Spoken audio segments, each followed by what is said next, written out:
Bagaimana Ustaz? Fatihahnya ditanggung imam. Nah, ini dia.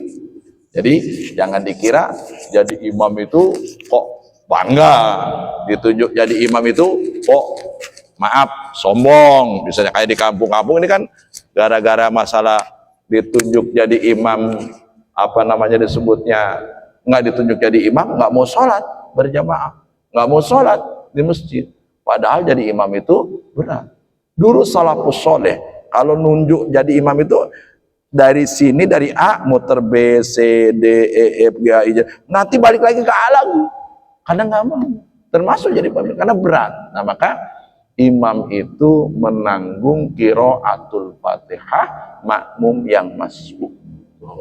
Maka qiraah imam kalau nggak benar, nggak sesuai dengan ilmu tajwid, nggak sesuai dengan ilmu qiraat, ini repot. Ya. Oh Ustadz, imam saya ahli qiraah sab'ah. Ya. Ini kemarin ada ketawa di Al-Ikhlas nih kayak gitu. Kami habis ngaji nih. Oh, imamnya ahli qiraah sab'ah. Nanti setelah baca Fatihah baca wadduhanya pakai ilmu qiraah sab'ah. Wadduha wal laili idza saja ma wadda'aka rabbuka wa ma qali. Pabur makmum semua. Atau seperti Muammar Zid'ah. Baca Fatihahnya indah sekali, enggak begitu. Yang dimaksud dia pinter ilmu fikih salat, termasuk qiraatul Qur'annya, ilmu qiraahnya. Nggak mesti syika, jiharka, coba dipakai. Ya, oh jadi imam bacaannya Al-Fatihahnya pakai misalnya gaya qiraah sab'ah. Nggak mesti. Yang dimaksud sesuai ilmu tajwid, idghamnya, idharnya, ikhfa'nya, tasdidnya, ya itu sesuai. Madnya, kalau mad tabi'i dua harakat, ya kan. Kalau misalnya mad wajib mutasil atau mad lazim, mad lazim atau mad lazim harfi musyabbah misalnya, ya panjangnya harus disesuaikan. Nah ini, maka lalu bagaimana Ustaz? Kita baca Fatihah itu apakah didahului dengan ta'awudz? A'udzu billahi minasyaitonir rajim. Dalam fikih 4 madhab, menurut madhab Imam Asy-Syafi'i itu sunnah membaca at-ta'awudz. Jadi setelah doa iftitah kita nggak usah dikeraskan, kecil aja. Lalu Bismillahirrahmanirrahim, Alhamdulillahirabbil alamin, dan seterusnya. Ini madhab Syafi'i. Bagaimana Ustadz? Apa setiap rakaat? Menurut madhab Imam Asy-Syafi'i, setiap rakaat itu sunnah hukumnya. Sunnah itu dikerjakan mendapat pahala, ditinggalkan tidak apa-apa. Ya, gitu. Lalu rakaat keduanya kita baca Fatihah, baca lagi atau a'udzubillahi minasyaitonir rajim. Tapi menurut madhab Imam Hanafi, ya, itu hanya di rakaat pertama saja. Ya. Imam Maliki juga demikian, namun Imam Hambali memakruhkan membaca a'udzu atau ata'u.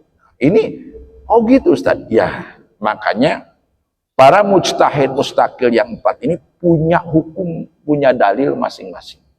Ya. Di Mesir itu ada namanya Profesor Dr. Mustafa Syak'ah.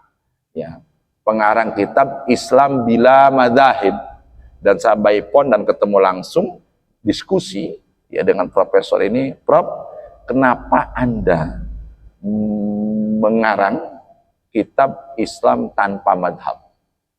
Ya, Ananda Akmal Ibni katanya. Ya Ibni pakai bahasa Arab, Ananda Akmal, ya Ibni Akmal katanya, saya bingung.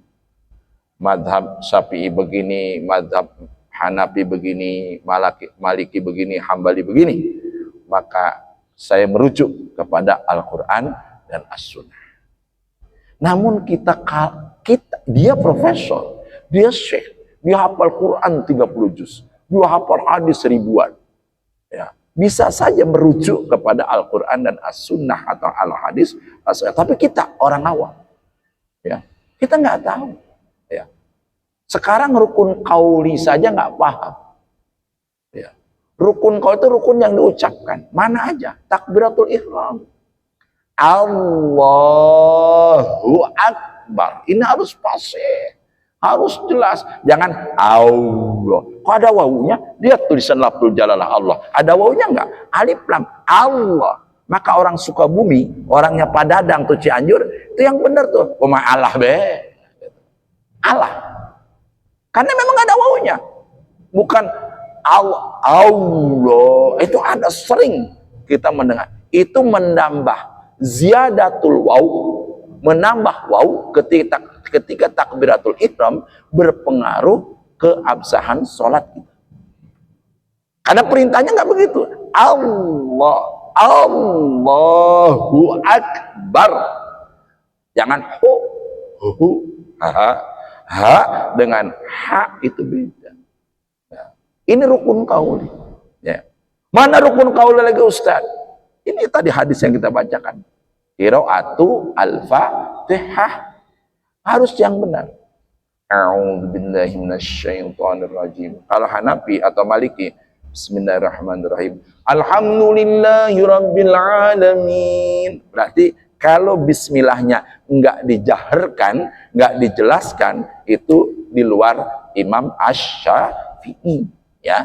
Maka bagaimana Ustadz kalau kita sholat sendiri? Ini kadang-kadang ya kita lihat sholat sendiri itu minimal terdengar dari mulut suara keluar itu ke telinga kita. Bismillahirrahmanirrahim. Alhamdulillahirabbil alamin. Nggak jelas. Kalau telinga kita nggak dengar, nggak jelas, itu termasuk belum membaca Al-Fatihah. Ini sholat yang berjahar atau bisir Ustaz? Sholat bisir yang Fatihahnya tidak dikeraskan, maka minimal suara dari mulut itu nyampe ke telinga, ya kayak gitu. Jadi ketika sholat dohor sendiri di rumah misalnya, Bismillahirrahmanirrahim, Alhamdulillahirabbil alamin. Nah, ini hati-hati. Ini rukun qauli. Rukun itu tiang. Rumah, gedung, masjid kalau nggak ada tiangnya roboh, rusak, hancur. Nah, ini loh sampai bukan waladdo, nggak ada ba di situ. Waladdo, ya, waladdallin, amin. Beres. Setelah Al-Fatihah itu kan sunnah, ya. Mampu kita baca, tidak nggak apa-apa. Takra'u ma tayassara minhu. Baca sesuai kemampuan. Ya. Mampunya kita setiap sholat baca qul huwallahu ahad. Baca. Ada sahabat ngadu kepada Rasulullah, ya Rasul, Fulan itu sholatnya setiap rakaat bacanya kulhu, surat Al-Ikhlas itu. Kata Rasulullah apa? Ya, oh dia yang paling kenal Tuhannya. Ya, karena akidah apa kaitan dengan akidah dalam surat Al-Ikhlas itu kental banget. Qul huwallahu ahad, Allahus samad. Masya Allah. Katakan Allah itu satu. Allah tempat bergantung. Allah lam yalid walam yulad, belum pernah melahirkan atau dilahirkan. Walam yakul lahu kufuwan ahad, dan tidak ada yang menyerupai menyamai Allah. Subhanallah. Di situ ada nggak surat Al-Ikhlas, ayat ikhlasnya nggak ada. Maka disitulah para alim ulama mengatakan ikhlas itu nggak kelihatan. Suratnya juga nggak ada, Al-Ikhlas di dalam. Katakan ikhlas nggak ada. Ya. Itulah. Nah, kebalikannya, ada orang hafid Quran, ya, dia baca Quran. Kemarin ada protes tuh, masya Allah, di waktu subuh, di hari kerja, orang mau kerja di masjid, imamnya panjang, sudah panjang dianya filak. Aduh, bentar-bentar batu, bentar-bentar dia bersin, ya kan? Lagi ngimamin. Akhirnya setelah sholat pada protes. Ya sudah saya bilang kan gitu. Ya inilah. Kalau demikian bagaimana usah seorang imam? Cukup Bahkan dia setelah baca Al-Fatihah misalnya Bismillahirrahmanirrahim, Yasin, Allahu Akbar, sah, sah, dia sakit kok. Ya. Atau misalnya Inna a'tainakal kautsar fasholli li rabbika wanhar inna syani'aka huwal abtar. Yang pendek. Atau qul huwallahu ahad dan seterusnya. Udah, ini panjang banget. Udah keselak batuk lagi, bersin lagi, ada 3 kali gitu. Makanya akhirnya protes jamaah. Jadi demikian, memang seorang imam itu a'lamuhum ilman wa a'lamum qiraatan, dan dia yang bagus qiraannya, wa aqaum fikhan, dan dia ahli fikih juga, baru kesananya ahsanuhum wajhan, yang ganteng, yang rapi, yang dijadiin imam itu ya harus rapi, jangan pakaiannya asal ya kayak di Cileunyi. Saya di rest area makmum, ketika dia sujud tunggirnya kelihatan tulisan Hings, tahu Hings? Nama sempak itu kelihatan, itu batal. Tidak boleh. Saya stop yang sholat itu. Ada apa Pak Ustadz? Ada apa Pak Haji? Ada apa? Itu. Oh iya. Stop dulu. Nah, selesai sholat kita ingetin itu aurat. Ya. Kalau sudah, kan ada anak muda sekarang itu pakai maaf sabuk atau pakai celana itu di bawah pusar, di belakang juga lihat tunggir, itu membatalkan sholat karena auratnya terbuka. Jadi kasihan memang. Nah itu. Lanjut ya. Dari hadis ini, man sholla sholatan lam yaqra bi umil Quran wa fi riwayatin bi Fatihatil kitab fayakhadaj, atau rusak sholatnya ghairu tamam, artinya sholatnya tidak sah. Maka yang pokok kita memperbaiki itu qiraah. Makanya sebenarnya kami ngaji di PT Tipiko, sebelum ngaji mesti memperbaiki Al-Fatihah setiap pertemuan, setiap malam Jumat. Tapi sekarang nggak boleh ngaji di sana karena mohon maaf, bersyukur teman-teman di PTLJ ini, bersyukur ya Allah, ada DKM, ada pengurus masjid ya, ada yang ngatur pengajian, ada yang ngatur jadwal sholat dan Jumat. Ya Allah, di sana itu Masya Allah sedih.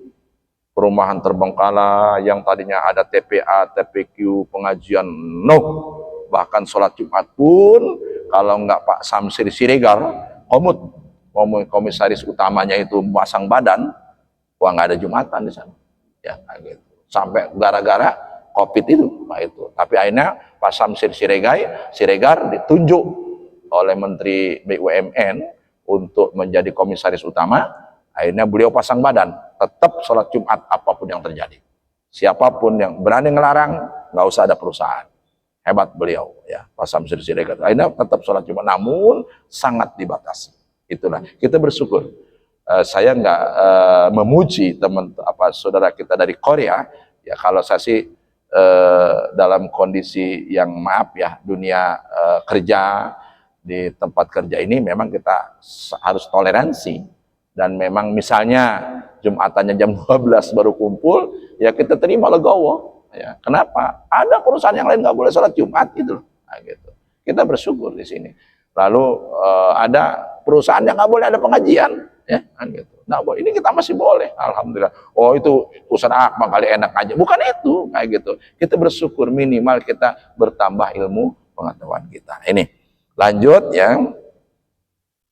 Hadis-hadis ini saya ingin menyampaikan, menguatkan bahwa sholat ini tadi rukun qauli, takbiratul ihram, lalu al-fatihah. Apalagi Ustadz rukun qauli itu kan ada 5. Berikutnya adalah sholawat kepada Nabi. Ya. Tahiyat, sholawat itu pisah. Dan salam. Salam ini yang kita kadang-kadang maaf sekali kita perbaiki.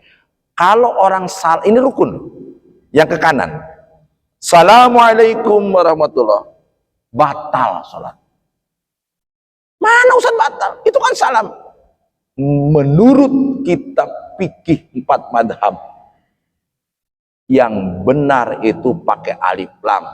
Assalamualaikum warahmatullah. Nggak pakai wabarakatuh. Wabarakatuh untuk sholat jenazah. Nah, itu ke kanan kita. Lalu tiba-tiba kebakaran atau minta tolong, lari, sah sholat kita.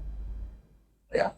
Atau ketika kita assalamualaikum warahmatullah, kentut, sah sholat kita. Setelah warahmatullah ya, tapi ketika assalamu itu kentut nggak bisa, tetap batal. Setelah warahmatullahi wabarakatuh, nggak pakai wabarakatuh, warahmatullah. Ke kiri itu sunnah. Ya. Sholawat kepada Nabi itu juga rukun qauli. Paling pendek, Allahumma sholli ala Muhammad. Ustadz bagaimana? Mau pakai Allahumma sholli ala Muhammad atau Allahumma sholli ala Sayyidina Muhammad? Ya. Profesor Dr. Umar Hashim, Rektor Universitas Al-Azhar, Syekh Umar Hashim ini mengatakan, Sayyidina itu litakdib, untuk adab kepada Nabi. Ya. Boleh dibaca, kalaupun tidak dibaca tidak ada masalah. Ya, tapi di luar sholat seyogianya kita selalu mengucapkan Allahumma sholli ala Sayyidina Muhammad. Di dalam sholat Allahumma sholli ala Muhammad atau Allahumma sholli ala Sayyidina Muhammad sah. Ini rukun qauli. Nah, itu. Lalu al-basmalah, bismillah. Ittafaqo al-ulama ala annal basmalah ba'du ayatin fi suratin, apa namanya? Fi suratin Namal. Ya, ada dalam satu surat ada ayat basmalah, An-Namal ya. Nah, gitu. Waqtalafu fil basmalah al-waqi'ah fi awali suwar ila salasati madhahib masyhur. Tapi ada perbedaan pendapat ya tentang bismillah setiap awal surat, kecuali surat Al-Baro'ah itu. Apa namanya? Surat apa tuh Baro'ah itu? Baro'atun dan seterusnya itu. Nah, itu tidak pakai bismillah satu suratnya. Nah, al-awal pendapat pertama, annaha ayatun minal Fatihah wa min kulli suratin wa ala hadza qira'atu wajibah fil Fatihah wa hukmul Fatihah fi sirri wal jahr. Pendapat pertama, bismillah itu bagian dari awal Fatihah. Pendapat ini yang kuat. Maka wajib dia dibaca setiap membaca Fatihah. Ya, baik di sholat tidak sholat sir atau sholat jahar, sholat yang tidak dikeraskan atau sholat yang dikeraskan, itu tetap pakai al-basmalah atau bismillahirrahmanirrahim. Nah, ini wa aqwa dalil li hadal madhab, dan yang menguatkan dalil madhab ini hadis Nu'aim al-Mujammar, hadisnya Nu'aim al-Mujammar, qala sholaitu wara'a Abi Hurairah, aku sholat di belakang Abu Hurairah. Abu Hurairah ini kan sahabat Nabi yang dekat dengan Rasul. Ya, yang lain ikut kemana, yang lain mohon maaf ke pasar kemana, dia tetap lengket sama Nabi. Maka ada istilah dalam ilmu hadis itu, idza duriba batu kharaja minul hadis. Kalau Abu Hurairah itu dipukul perutnya keluar hadis, saking banyak hafal hadis. Kalau orang Indonesia, idza duriba batu kharaja minu gorengan, ya kan? Kalau orang Indonesia itu dipukul perutnya keluar gorengan tuh, kayak gitu kan, karena banyak abu akal orang Indonesia itu. Kalau Abu Hurairah itu kemana ada Nabi, kemana pergi Nabi, dia ikut, ya kayak gitu. Nah, maka sahabat Nu'aim al-Mujammar berkata, aku sholat di belakang Abu Hurairah. Faqara'a, maka Abu Hurairah membaca Bismillahirrahmanirrahim. Lalu tsumma qara'a bi ummil Quran. Lalu alhamdulillahirabbil alamin dan seterusnya. Jadi dalil ini yang kuat nih bahwa bismillah itu dibaca. Jangan sampai enggak dibaca. Kalau nih maaf, kalau ada orang yang tidak membaca dengan mazhab ini, berarti sholatnya tidak sah. Ya, tetap dibaca. Walaupun ya Ustaz, di Masjidil Haram gimana Ustaz? Perhatikan, saya detail. Saya zoomnya ini kan didekatkan, lalu tetap saya sudah itu Bismillahirrahmanirrahim, Alhamdulillahirabbil alamin, bismillahnya tetap dibaca. Nah, ini madhab pertama. Nah, lalu wa fi akhiri qala, Dan di akhir riwayatnya berkata, walladzi nafsi biyadi inni la asbahukum salatan bi Rasulillah SAW. Bersumpah, ini apa namanya, hadis Naim Al-Mujammar ini, aku bersumpah bahwa sholatku mirip dengan sholatnya Rasulullah SAW. Hadis riwayat Imam An-Nasai, Imam Ibnu Khuzaimah, Imam Ibnu Hibban. Qala Al-Hafidz fil Fathi, Imam Al-Hafidz Ibnu Hajar dalam Fathul Bari mengatakan wa hadisin waroda fil jahri bil basmalah. Ini hadis yang paling sahih di mana bismillah itu dibaca dengan jahar. Ya. Ini Imam Syafi'i ini. Bismillahirrahmanirrahim. Alhamdulillahirabbil alamin. Enggak dibeda-bedakan. Ya. Kalau di Mekah itu banyak Hanafi, juga Maliki. Ya, maka jangan ragu. Ini ada teman-teman sekarang umrah nih. Wah Ustadz gimana katanya? Kok bismillahnya nggak kedengeran tapi dibaca? Jangan khawatir, sah sholatnya. Saya udah ini. Karena saya juga ngaji 3 bulan ya di Mekah saya tinggal ya. Ngaji ke Sese itu. Yang dibilang orang Wahabi lah, ini saya ngaji ke mereka. Pakai bismillah kok. Cuman itu tadi.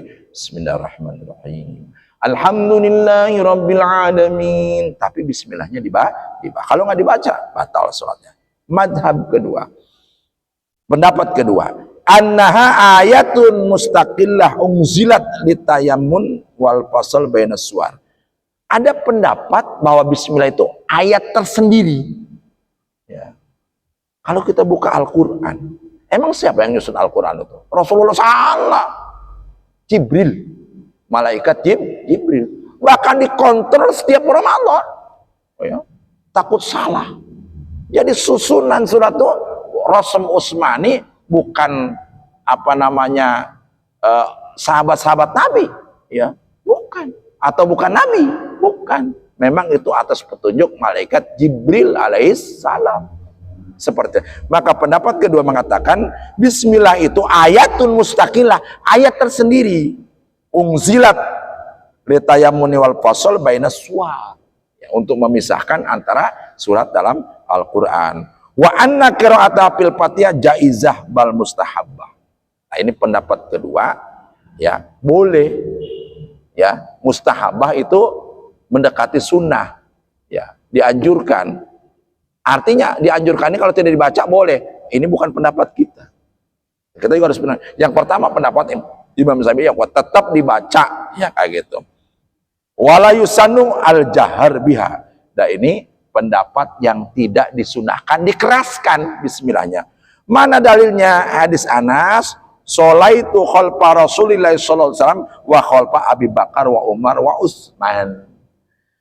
Kata Sayyidina Anas, aku sholat di belakang Rasulullah, di belakang Abi Bakar, di belakang Sayyidina Umar, di belakang Sayyidina Utsman. Kanu la yajharuna bi bismillahirrahmanirrahim. Mereka tidak menjaharkan, mengeraskan bismillahirrahmanirrahim. Hadis An-Nasai wa Ibnu Hibban wa Tahawi bi isnadin ala syartis sahihain. Ini menurut syarat Imam Bukhari dan Imam Muslim. Tidak dijaharkan berarti kan dibaca. Tetap ada. Madhab ketiga, pendapat ketiga, annaha laisat bi ayatin minal Fatihah wala min ghairiha wa anna qira'ata makruha sirran wa jahran bil fardhi dunan nafilah wa hadzal madhab laisa bil qawi. Tekuat madhab ya. Enggak kuat madhab ini yang mengatakan bahwa bismillah itu bukan bagian dari Fatihah. Maka ketika kita mempelajari tafsir tentang bismillah itu, pendapat yang kuat itu adalah yang pertama, dan ini pendapat Imam Syafi'i, annaha ayatun minal Fatihah wa min kulli suratin wa ala hadza qira'atu wajibah. Qiraatnya wajib. Madhab ketiga itu dhaif. Maka kalau ada orang nggak pakai bismillah, nggak usah diikuti sholat, karena itu lemah, nggak sah sholatnya, ya. Nah, ini berikutnya, wa qad jama' Ibnu Qayyim bainal madzhab al-awwal wa tsani faqala kana an-nabi sallallahu alaihi wasallam yajharu bi bismillahirrahmanirrahim taratan. Ini penting. Ibnu Qayyim mengumpulkan madzhab pertama dan kedua. Yang dua-duanya pakai bismillah. Yang pertama bil jahr, bismillahirrahmanirrahim, alhamdulillahirabbil alamin, dan seterusnya. Yang kedua, bismillahirrahmanirrahim, alhamdulillahirabbil alamin. Nah, ini yang di Mekah itu kan. gitu. Maka ini dua mazhab dikumpulkan oleh Imam Ibnu Qayyim ya, bahwa karena an-nabi dulu an-nabi SAW itu yajhar, menjaharkan, mengeraskan bismillahirrahmanirrahim, dengan bismillahirrahmanirrahim tarotan kadang-kadang, wa yukhfiha aksar mimma yajhar biha, dan menyembunyikan lebih banyak daripada menjaharkan. Wala raiba anna lam yajhar biha daiman fi kulli yaumin walatan khamsa maratin abada hadran wa safaran. Tidak pernah Rasulullah itu selamanya keras atau selamanya disirkan atau tidak dikeraskan, gantian. Maka kalau kita sholat di Masjidil Haram, imamnya memang jauh, kita kan jauh di belakang, ono Ka'bah, kita di sholatnya nggak kedengeran tuh bismillahirrahmanirrahim, padahal pakai bismillah. Dan saya 3 bulan itu pernah mendekat di belakang imam saya, di belakang imam pakai rupanya bismillah. Maka jangan ragu, umroh haji itu imamnya jelas sah. Ada jamaah sedih, mungkin pernah saya sampaikan di sini, dia di hotel terus. Saya tanya, Bapak dari kloter mana? Atau kloter Jawa Barat. Dari mana? Dari Cianjur. Terus Bapak nggak ke masjid? Sholatnya gini-gini, di masjid ada speaker gini-gini. Saya bilang, saya terangkan, saya pahamkan, sampai nangis-nangis dia kan, gitu. Saya nggak nyangka, katanya rupanya di Mekah ini begini. Speaker kan haram, aspek anti speaker orang Cianjur, orang Gentur, kayak Cijapar, kayak daerah saya haram speaker. Makanya saya termasuk apa yang pakai speaker ini. Haji Akmal itu ambil uangnya, ambil sembakonya, ambil pakai layak pakainya, ambil bantuannya, jangan diambil pendapatnya. Jadi saya ya memang ada sekarang lagi rame, udah buka medsos, wudhu pakai keran itu haram. Tunggu, ayo, ada yang cerdas di sini? Ini pertanyaan, kok ada yang cerdas di sini? Wudhu pakai keran haram, Ustaz. Oke, pendapat sama pendapat kita. Ini hukum sholat nih. Pendapat sama, rame lah dicaci maki orang ini. Kenapa? Dia pakai kitab kuning di depannya, lalu kitab kuningnya ditaruh di kaki. Hukum berwudu pakai keran haram. Titik, nggak ada terusannya. Sekarang kita makmum sama peci hitam, nggak boleh, nggak sah. Paham? Makmum sama peci putih nggak boleh, paham? Inilah main logika. Waduh, cuman dia bahaya. Pakai TikTok, di mana orang baca, ya haram lah pakai wudhu pakai keran itu. Yang benar itu pakai air. Itu ada yang mengkelirkan di situ. Cuman Aina tetap dia dibully si ustadz ini. Dia ustadz di pesantren, dikobong lagi kan terangkannya. Hukum wudhu pakai keran haram, titik. Ya haram lah udah. Sekarang ini sampai haram, kalau ditelan kan kayak gitu kan, mati dia kan kayak gitu. Jadi apa yang disebutnya kadang bermain ilmu mantik, cuman nggak pada tempatnya ya. Kayak gitu. Nah, hadirin Allah, man lam yuhsin fardhu qiraah al-qiraah. Siapa yang belum baik baca qiraahnya. Jadi gini, saya ini nangis Pak.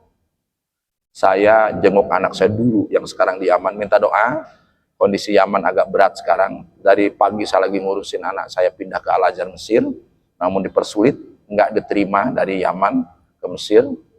Ya Mesir, Yaman sedang dibom, kan? Perdana menterinya, lalu menteri-menterinya pada meninggal, gitu kan? Karena gara-gara Yaman mengebom fasilitas senjata Amerika yang ada di Israel, gudang senjata. Akhirnya Yaman Houthi dihancurin, tapi imbasnya ke Yaman Selatan, ya ke Tarim, ke Hadramaut. Maka Hilmi diputuskan untuk pindah kuliah ke Al-Azhar Mesir. Namun Masya Allah, tidak semudah apa yang kita inginkan melalui Mossad, karena seluruh kedutaan di Yaman sudah angkat kaki, ya gitu kan, karena udah nggak ada hubungan diplomatik lagi dengan negara luar. Hilmi ngurusin visanya untuk ke Mesir melalui Muscat Oman, lalu apa namanya sedang nggak bisa, sekarang melalui Saudi. Minta doanya mudah-mudahan segera bisa ini apa namanya disebutnya bisa keluar dari Yaman. Saya juga berdoa terus, ya Allah anak saya, tapi dia tegar kok, alhamdulillah. Mudah-mudahan ndak imbas perang ini memang embrio perang dunia ketiga ya, gitu. Ini kalau nanti Korea, Cina dan juga Putin ya, Rusia turun tangan melawan Amerika dan sekutunya, ini juga jadi perang dunia ketiga. Memang Mesir pun termasuk yang tidak aman. Maka tadi Hilmi sedang ngurusin di kuliahnya untuk transfer nilai dari Universitas Mukalla, Al-Royan University di Mukalla, ditransfer nilainya ke Science and Technology Mukalla, nanti kuliahnya via Zoom online dari Mesir. Namun masuk Mesirnya ini lagi dipersulit kayak gitu kan, karena nggak mau khawatir udah terkontaminasi oleh teroris garis keras Yaman. Padahal Hilmi itu orang Indonesia. Tadi saya udah telepon konsuler Dr. Samsul Alam Darwis dan staf Atikbud Dr. Irwan.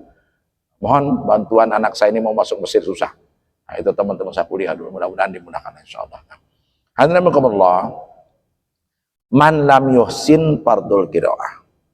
Ya. Qala al-Khitabi al-aslu anna shalah la tujzi. Ya. Asalnya kalau orang nggak bisa baca Fatihah, nggak sah sholat itu. Asalnya. Maka cerita anak saya waktu yang Hilmi ini waktu di Mukodasa dulu. Saya baru naruh tas di ruang tamu, ya, tempat nginep. Pak Ustadz katanya, boleh nanya? Oh, saya baru datang dari Bogor, kan, naik kereta ketika itu. Ada nanya, ada apa Pak? Sholat saya hanya Fatihah saja, sah nggak? Saya bilang sah. Semua langsung meluk saya dia. Meluk dan nangis. Ih, kaget saya. Kok ini orang ada apa? Rupanya dia nggak bisa bacaan. Pak, ntar dulu. Tapi tapinya apa Pak Ustadz? Bapak harus belajar yang lain. Karena rukun kauli itu penting. Ya, baik rukun fi'li, rukun kauli ini penting dalam sholat. Makanya rukun kauli ini bagaimana yang gagu, yang bisu. Itu gimana? Hati-hati. Ada daerah saya. Ketemu saya kemarin supir. Rupanya Pak Haji macet, hati-hati katanya. Dan supir truk. Waduh, pusing, saya lagi naik motor. Dia ngelihat saya, dia kenal baik sama saya. Orang Cilangkap. Ngasih tahu jangan lanjutin, sono macet. Di Sakira ada berantem kan? Kita kan kayak gini berantem kan? Nggak gitu, rupanya macet ngadu kan kayak gitu. Nah, ini bagaimana dalam sholat? Ya. Ini rukun kauli. Maka ibadah tulisan ini penting. Ya. Ijab kabul. Saya terima nikahnya Mursinah binti Ahmad dengan mas kawin 5 gram mas kontan. Itu bingung. Ada itu di dalam ilmu ini kayak gitu kan. Bagaimana yang gagu, yang bisu ini ngucapin akad nikah. Ini penting ya. Ketika sholat. Maka ibadah lisan itu ada. Kenapa Allah menghukumi ketika kita ngerok istri kita? Ya. Punggung mama seperti ibu kandung saya. Udahlah kafaratul dzihar. Puasa.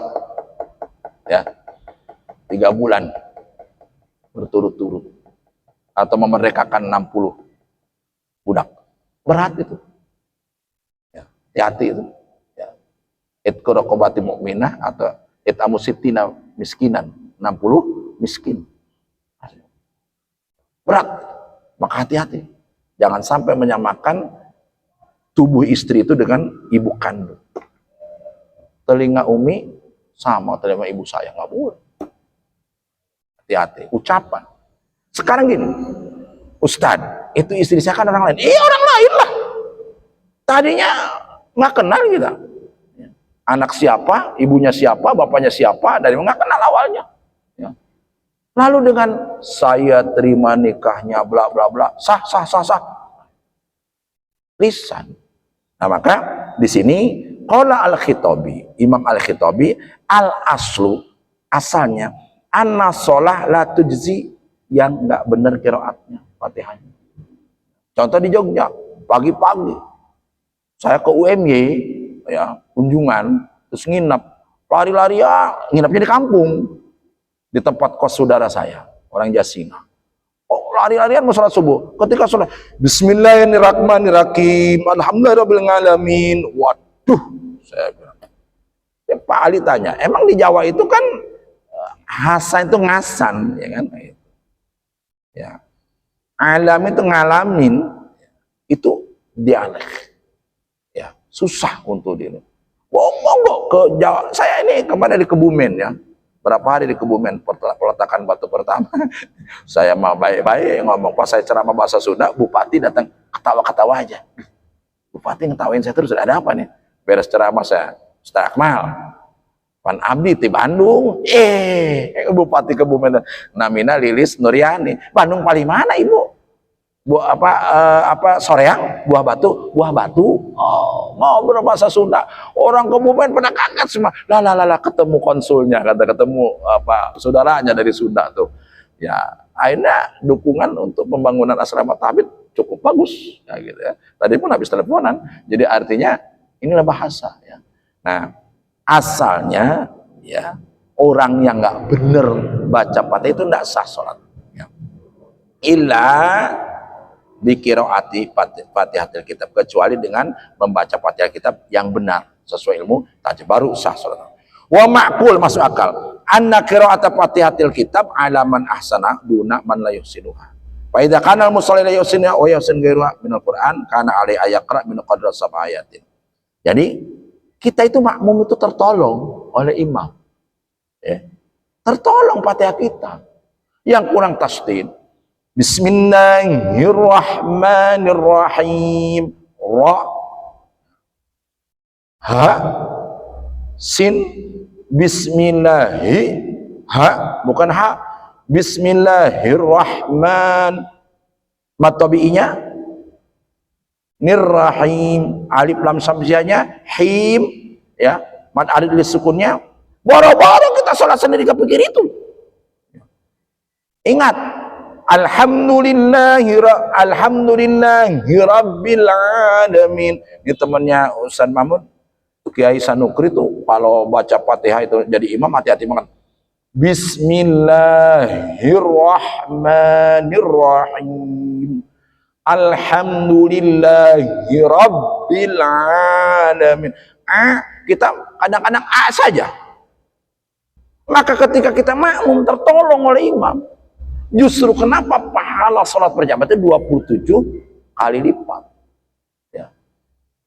Kesalahan-kesalahan kita jadi makmum ditanggung imam. Maka imam itu ahsanum qiraatan, a'lamul ilman, apa humpikan yang qiraahnya bagus, yang ilmu fikihnya bagus ya.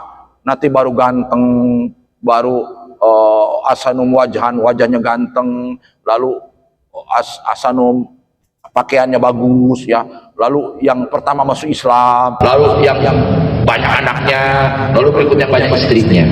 Nah, gitu. Itu ada dalam itu. Aksaruhum jauzatan. Maka kalau Ustaz Ahyudin sama Ustaz Mahmudin, Ustaz Ahyudin punya istri 2, nggak diaminin kan? Amin. Ustaz Mahmudin 1, maka Ustaz Ahyudin yang dahulukan yang 2 istri. Ustaz Ahyudin anaknya 5, Ustaz Mahmudin anaknya 2, maka Ustaz Mahmudin gitu. Jadi itulah dalam kitab Anwarul Masalik Bukala. Jadi benar-benar kita tertolong dengan imam itu ya. Makanya di rumah belum tentu bismillah kita benar, Fatihah kita benar. Nah ini lanjut ya, li'anna aulad dzikri ya ba'da al-Fatihah maka misla minal Qur'an wa in kana laisa fi was'ihi ayat ta'alam syai'an minal Qur'an li'ajzi fi tabi'i. Banyak masyarakat ini tidak bisa baca Al-Fatihah, banyak ya, banyak. Maka saya selalu mohon maaf, sudah mak nggak bisa baca Fatihah, nggak mau berjamaah ini udah jatuh ketimpa tangga ya, nuborok dirorojok sudah parah. Sudah nggak benar baca Fatihah, nggak mau makmum ya. Saya kemarin di Kebumen sholat maghrib kaget saya, saya yang sholat laki-laki semua sama nenek-nenek. Saya tanya, mana anak mudanya nih? Susah Ustaz. Iya, di mana-mana. Maka ikadi Ya, Profesor Dr. Ahmad Satori, ketua IKADI yang dulu, mengatakan penelitian IKADI itu, Ikatan Dai Indonesia itu, bahwa yang sholat di masjid itu berjamaah cuma 2% seluruh Indonesia dari 85% penduduk Indonesia, ya, bukan 90 sekarang, 85 ya, hasil IKADI ya. Nggak tahu metodologi survei gimana, nggak tahu saya. Yang penting beliau menyampaikan tahu beliau, yang sholat dari 85% itu hanya 36% seluruh itu. Jadi total yang nggak sholat ya 85 kali 36 aja. Bayangin, prihatin kan? Mau di mana lihat contohnya? Ya, salah satu gambarannya adalah waktu subuh, ya, di mana orang lebih memburu ke jam kerja apa ke tempat pekerjaan dibanding mengejar ke masjid. Itu sudah dalalah itu. Prihatin, makanya dahsyatnya COVID menghancurkan jam sholat berjamaah. Sukabumi dulu itu sholat subuhnya beberapa masjid seperti sholat Jumat. Padang di baik Pariaman, di Payakumbuh khususnya, ya, itu di Tanah Datar, Kabupaten Tanah Datar, itu sholat subuh itu seperti sholat Jumat, bahkan lebih Ustaz, karena ibu-ibu sholat juga. Kalau Jumat kan enggak, ibu-ibu nggak sholat. Hancur dengan COVID. Sekarang nggak ada, hanya biasa saja. Masa jauh-jauh? Saya kemarin mau ke Kebumen, berangkatnya habis sholat subuh di Al-Ikhlas. Sedih. Dulu Al-Ikhlas full mesti itu sholat subuh, tapi sekarang cuma 4 baris. Bayangin coba. Oh, saya mestinya mungkin kegedean, bukan. Orang warganya bertambah kok. Kayak gitu. Tapi yang sholat ya seperti itu. Nah, maka sedihlah kayak gitu. Nah, lalu ini rukun yang keempat. Yang kelima, ar-ruku'. Ini rukun itu tiang. Wa huwa majma' ala fardiyatihi liqaulillahi ta'ala, ya ayyuhalladzina amanu ruk'u wasjudu. Ini perintah langsung dari Allah. Ya, ruku ini, ya, ini firman Allah langsung. Wahai orang-orang yang beriman, rukuklah dan sujudlah kalian. Ini perintah Allah langsung. Ruku dan sujud. Bima yatahaqqaq, dengan apa ruku kita ini? Yatahaqqaq ar-ruku bi mujarradi al-inhina. Inhina itu apa merunduk. Bihaitsu tasilu al-yadan ila ar-rukbataini. Jadi dua tangan itu, ini perintahnya, maaf, ini umur 53 tahun encok saya. Jadi ruku ini bukan begini. Ada kan yang menggambar? Gak ada.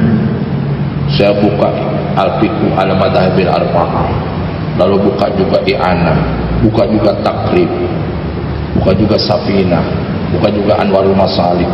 Nggak ada itu ruku yang begini. Sering saya lihat, saya ini orang jalan, apalagi kami punya prinsip, ya, kalau sedang berjalan itu pokoknya ada rest area.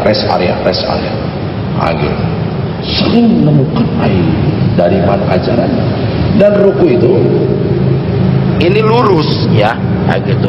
Umpama kalau gelas ditaruh di atas itu tidak tumpah, dan lepaskan urat-urat ini nih, ya.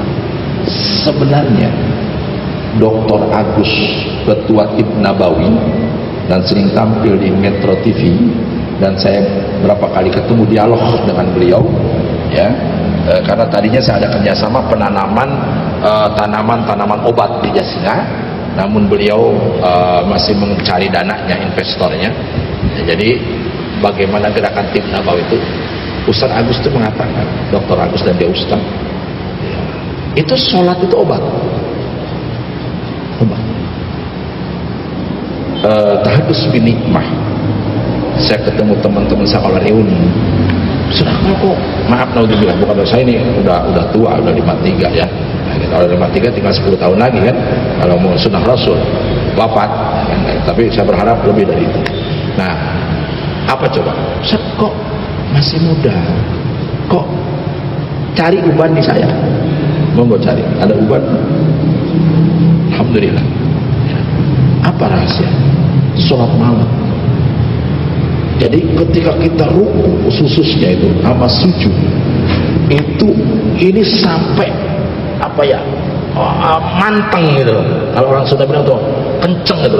Jadi ini rupanya aliran darah di tengah malam itu. Monggo diskusi sama ahlinya. Itu lancar. Termasuk ketika kita sujud, ya. Ketika sujud itu, nun sewu, ya. Itu perut itu dilepas. Jadi jangan tahan ini, kan? Dilepas.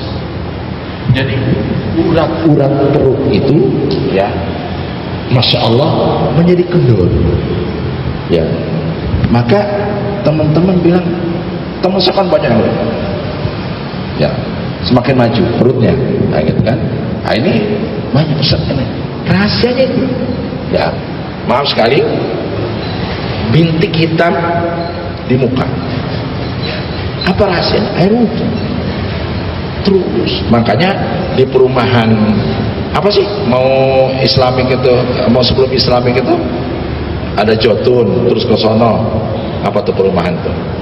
Ada hamba Allah, ya, Kristen, dia punya penyakit lepra. Ini mohon air wudhu ini dahsyat ini. Bahkan ada satu pesantren yang air wudhunya namanya Asayuriyah. Aliran Asayuriyah, karena dia tanam di Bandung, di Lembang, pondok pesantren itu Asayuriyah, karena sayur-sayuran misalnya, biasa tadi jadi sayur-sayuran, maka pesantren Asayuriyah. Jadi air wudhu santri itu ditampung di kolam, lalu disiramin ke tanaman. Masya Allah, yang nyuplai ke market itu dari Lembang, dari Bandung itu, Masya Allah, subur makmur, air wudhu, ya. Nah makanya Asayuriyah. Air wudhu apa? Ini hamba Allah, ya. Dia punya penyakit lepra. Udah berobat kemana-mana. Ada yang bilang, kebetulan guru Islamik, Pak Sutambir, Pak, Bapak wudhu aja setiap waktu sholat. Kan saya kan Muslim, gitu. Malu saya. Apa katanya? Nggak mau saya, katanya. Kalau nggak mau gini caranya, nanti udah beres jamaah yang mau sholat subuh, Bapak nunggu depan, ada musola dekat rumah dia, Bapak nunggu mereka beres masuk, Bapak wudhu. Itu diulang-ulang setiap waktu, sembuh. Saya bersaksi, kalau ada Quran boleh taruh di kepala saya adalah yang menandatangan kesaksian hamba Allah yang lepranya itu sembuh dengan air wudhu. Saya lepra nular, saya peluk dengan Kiai Haji Ridwan Lubis, kiainya Islamik itu, sampai orang-orang, Ustaz nggak kena lepra saya. Alhamdulillah, itu dahsyatnya air wudhu. Maka Asayuriyah itu air wudhunya dikumpulin, ya, disiramin ke tanaman, subur makmur. Jangan dikira, ya, kita berwudhu itu dosa-dosa kita itu masya Allah berjatuhan. Nah, ketika ruku demikian. Lalu wala budda minat tuma'ninah bihi. Ketika ruku itu tuma'ninah. Jangan sampai ruku asar ruku. Ya. Subhana rabbiyal azim wa bihamdi. 3 kali. Ruku. Enggak, tuma'ninah. Tuma'ninah itu apa? Berdiam sejenak. Ya. Itu bagian dari keabsahan sholat dan rukun sholat.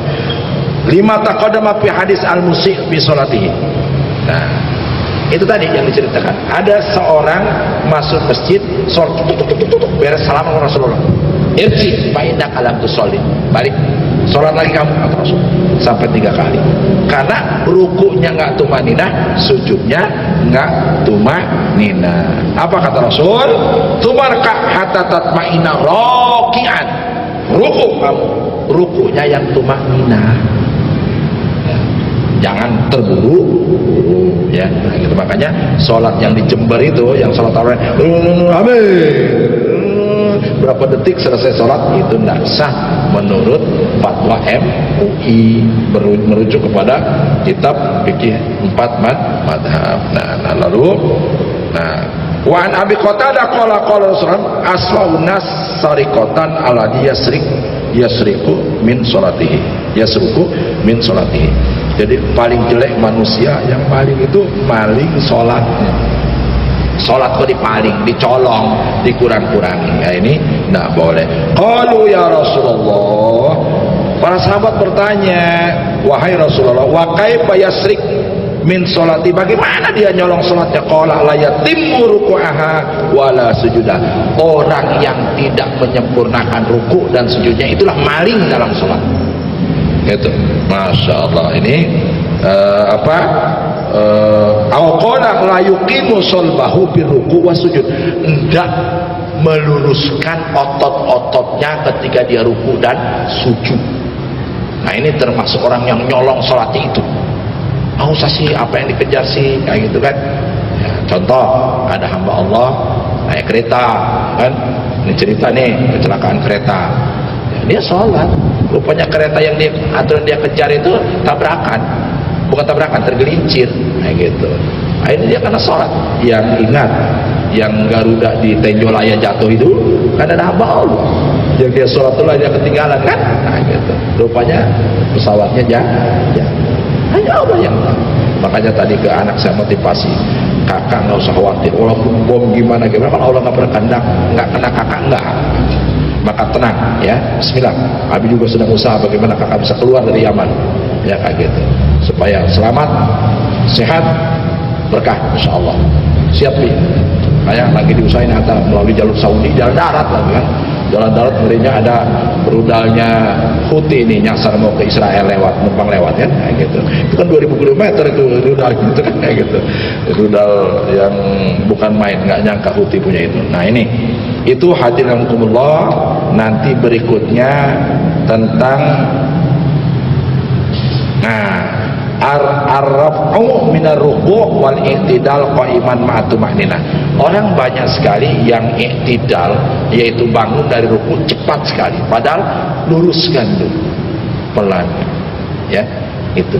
Nah, nanti boleh yang mau bertanya silahkan, karena akan lebih interaktif kalau ada yang bertanya. Monggo, masih ada waktu insyaallah 5 menit ya. Ya, monggo. Minggu lalu dibahas kaitannya dengan khutbah ya. Ya. Oke, monggo. Kan tidak boleh bicara atau bahkan menegur orang, itu juga tidak diperbolehkan. Karena kan lazimnya ketika ada khutbah ada kotak amal jalan ya. Itu Subhanallah, gimana? Allahu Akbar. Pertanyaan yang bagus ya. Ini sebenarnya maaf sekali, termasuk masjid kami Al-Gharib di Cijapar, saya agak keras, tidak boleh ini berjalan. Bahkan memainkan tasbih pun ketika khotib sedang khutbah itu tidak boleh ya, kayak gitu. Ini apalagi mending kalau masukin langsung hitung dulu tuh di dompetnya kan, kayak gitu kan. Mau masuk ke duit ngitung dulu mana yang merah, mana yang biru kan, kayak gitu kan. Akhirnya yang nyemplung itu yang 2000 kan, kayak gitu. Jadi ini juga jadi masalah. Yang bagus itu seperti di depan itu. Gitu, yang bagus itu. Nah, gitu. Jadi inilah, semakin hari kita ingin memperbaiki sholat kita, ibadah kita, apalagi kaitan dengan jamaah yang kayak gitu. Bahkan itu tadi HP di Jogja, Profesor Dr.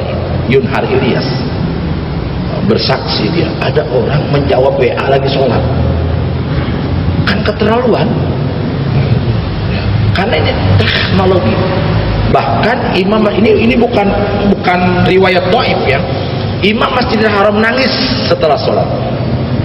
Nangisnya apa? Ringback tune-nya HP di belakang Imam Masjidil Haram dangdutan,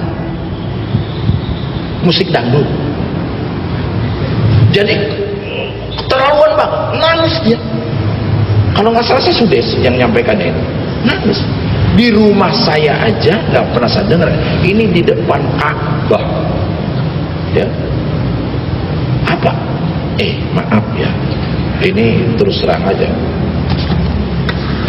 Mari salat umroh Ka'bah tuh, banyak jemaah. No, diharamkan oleh fatwa ulama Saudi. Haram itu. Kalau sekedar mendokumentasikan mungkin ada toleransi. Ini sampai kapan Pak ini selesai umrah? Ini ikut travelnya Ustaz Akmal nih, murah nih. Mantap. Dikira hati. Bahkan ini ada yang prihatin, ada yang gak ngerti ketika umrah itu sholat ba'diyah qobliyah. mau sholat menghadap Ka'bah. Karena itu batu hitam. Saya saksi, saya yang menegur jamaah, saya bawa dari Cibarusah, saya sadarkan dia jauh dari jamaah. Pak, ini Ka'bah, memang kita bawa lu wajhaka satral masjidil haram, hadapkan wajah ke masjid. Oh, itu kan batu. Saya saksi itu, boleh disumpah Al-Quran. Kasihan, karena kedangkalan gitu. Jadi kesimpulannya, Pak, saran saya, usikum ya, kalau bisa cukup ditaruh saja, nggak usah berjalan. Monggo. Oke, ada yang lain bertanya? Penting. Bismillah. Ini kaitan kita memperbaiki sholat ini, bukan berarti saya sudah baik, karena saya juga sekarang ada Gus Lora ya dari Madura, itu cakep tuh, Syafi'i banget, senang saya sering di status saya share ya, gitu. Gus Lora itu tentang rukun qauli, rukun fi'li, sunnah abad, sunnah hayat, ya kan, tentang salam, kebanyakan itu tadi. Yang penting ini hati-hati nih. Assalamualaikum, enak aja, batal sholat kalian. Assalamualaikum warahmatullahi wabarakatuh, bukan sholat jenazah kita ya. Hati-hati. Assalamualaikum, udah imam lagi assalamualaikum, waduh parah. Gimana sholat jamaahnya? Ya ini jamaahnya gimana nih? Gitu, dipertanyakan ya. Maka perbaiki sholat kita, insya Allah Allah memperbaiki hidup kita. Ada lagi yang bertanya? Nggak ada. Udah masuk ya? Ada lagi, berapa menit lagi? Belum? Hah? 2 menit. Mudah-mudahan kita lanjut nanti tentang sujudnya, tentang apa sih anggota sujud yang harus nempel, dan ini sunnahnya kita ditekan ketika sujud. Tapi ingat, ahli sujud ininya hitam, bohong, dibakar pakai rokok. Teman saya ngaco, dia nggak usah sebut dari Medan, ada orang Medan sih, biar dikira sufi, biar dikira ahli ibadah, dia bakar ininya. Apa-apaan ya, biar dikira inilah katanya, ini kan ada ini kan bekasnya ya gitu. Aduh ya, monggo. Gimana? Ya.